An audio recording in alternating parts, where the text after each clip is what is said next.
list, which you see on the screen, and it's based on several sources, including the Ames Project white paper, which will be linked at the end of this document, as well as the work of a colleague, Jennifer Waxman, who's now at the Center for Jewish History, but was formerly at the NYU Library, where she led a project to do a complete survey of collections and encountered a lot of disk-based content.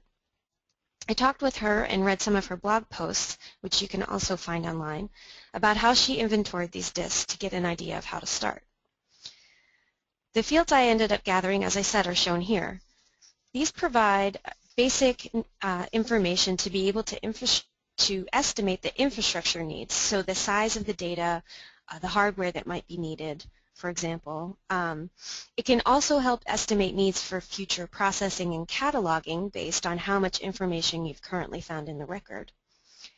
And it also helps with future identification of the disk. So you may do your inventory and then need to go back and locate a number of disks to do something with them. To next try and identify the unknowns, I first used targeted searching of accession and catalog records to create a list of likely candidates for unknown disks based on notes in the records that said things like electronic or CD or diskette.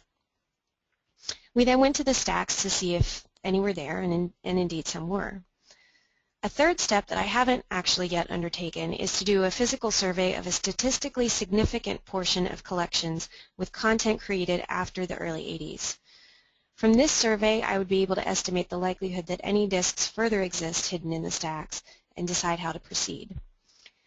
This assumes a risk management approach wherein we're comfortable with the idea that we might miss something. But for smaller institutions with smaller collections, a more thorough survey could be possible. So the point here, in my opinion, is that surveying and inventory